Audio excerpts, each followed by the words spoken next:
Greetings and welcome back to Room 303 in Sophomore English. We turn now in our study of poetics to the poem In Flanders Fields by John McCrae. I'm with you on page 735 to meet John McCrae. I'm also with you on page 733 to remind you that we are concentrating on sound devices, alliteration, the repetition of consonant sounds at the beginnings of nearby words, assonance, repetition of vowel sounds in nearby stress syllables, consonants, and onomatopoeia as well. As we look at this poem, we'll ask some questions specific to some of the sound devices. Before we go to the poem, though, let's meet John McCrae, because it's so important that you know about John McCrae if you're going to appreciate this poem. He's a soldier, a poet, he was a doctor, write that down. McCrae was a man of many talents. As a teenager in Ontario, Canada, McCrae joined the militia his father commanded. He also began writing poetry. He published his first poems as a student at the University of Toronto. After earning a degree in medicine, McCrae fought in the Boer War in South Africa from 1899 to 1902, and he served as a medical officer in World War II from 1914 to 1918. He died before the war ended. And if you'll look at the background information on 738, look at that with me real quickly. The devastation of the First World War, and again the dates, 1914 to 1918, brought forth a sad beauty. In the torn up battlegrounds of Flanders, a region of Belgium, thousands of poppies sprang up, flourishing in the fields cleared by the war. McCrae turned these flowers into a symbol that generations have worn to honor the dead. McCrae actually wrote In Flanders Fields not only in response to the war he witnessed firsthand, but also as a way of coping with his grief over the death of a close friend. According to soldiers who served with him, McCrae wrote the poem that we're about to read between treating groups of wounded soldiers. Dissatisfied with its meter, he threw the poem away, but his commanding officer retrieved it and sent the poem, originally entitled We Shall Not Sleep, to a magazine, and the poem was first published then on December the 8th, 1915. It's a compelling bit of background information. Let's take a look now and read the poem, and then we'll come back to annotate. Let's go to work with this really powerful and tragic poem. In Flanders Fields by John McCrae. In Flanders Fields the poppies blow between the crosses, row on row, that mark our place. And in the sky the lark still bravely singing flies scarce heard amid the guns below. We are the dead.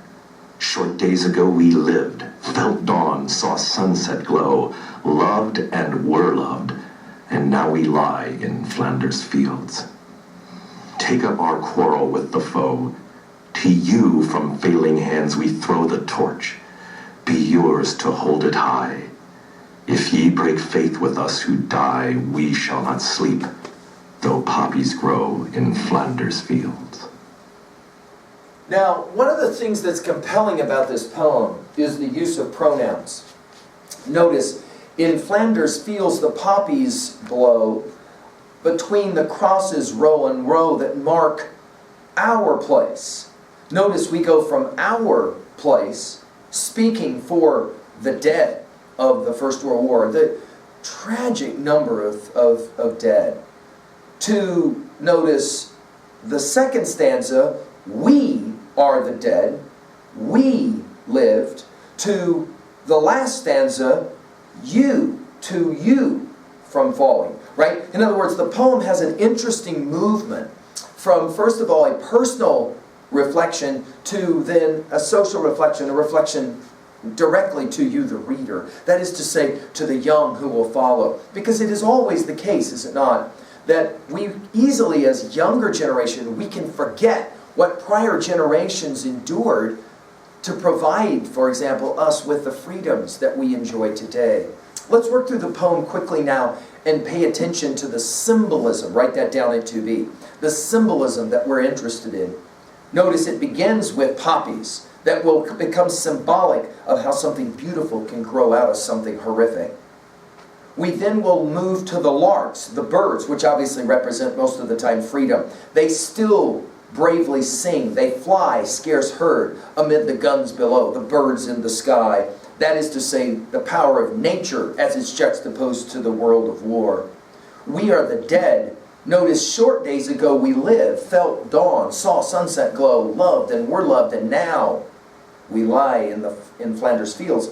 That is to say, the tragedy of death and the way that death takes the young and takes them away from the things they loved and from the people who love them. The final stanza speaks directly to the reader. Take up our quarrel with the foe. Notice, did you see the colon there? To you, from falling hands, we throw the torch. Put a note to yourself at 3A. Next year as juniors, we will study closely Lincoln's classic Gettysburg Address, where Lincoln will make a very similar argument. The dead have died. Their dying, however, need not be in vain if the next generation will remember and will use the death as something powerful, as something important to guide. Notice the symbolism of the torch. Be yours to hold it high. If ye break faith with us, in other words, if you forget about us who die, we shall not sleep, though poppies grow in Flanders fields. In other words, the only way, he says, speaking for the dead, the only way that our death has any meaning, real meaning at all, is for the young to continue to remember. And of course, one powerful way to do that is a poem like this. Okay, let's jump to 2A really quickly. What's a major theme or message here? Well, obviously the importance of memory is hypercritical here. To remember the young, to remember those who have died in battle, and of course then for you, the young, to repeat that memory, to carry that memory, to respect the sacrifices that were made. At 2B, the power of symbolism is obvious here, as well as the powerful rhythms. Of course, notice the first two lines. We as well have rhyming that helps us here. Blow, row, sky, fly, below. Do you see it? Ago, glow, lie, feels. Do you see it? So in other words, we've got some intentional end rhyme happening here. That repetition provides us with a certain kind of somber rhythm as well, correct? At 3A, what is the text for you that speaks most powerfully about this experience? A film that Steve Spielberg made a number of years ago called Saving Private Ryan, telling about the battles of the Second World War, not the First World War. Compelling movie of what those young men and women went through in the experience of war and battle. I want to give you as well a title, All Quiet on the Western Front, which might be one of the greatest single novels about the experience of the First World War. What is for you the video game that you are familiar with that specifically treats war? It might celebrate war and fighting, or it might actually point out the horror and the tragedy of war and fighting. Finally, at 3B, what is your relationship to war? Do you have anyone in your family who you know of who lived and fought in wars and in wartime, and for that is remembered within your family? What is your own feelings about remembering those who are fallen and the need for respect? When was a time when you showed that kind of respect? When was a time maybe when you neglected to show that kind of respect? John McCrae's classic Flanders Fields. I hope that it sobers you to pay respect to the fallen. Thank you.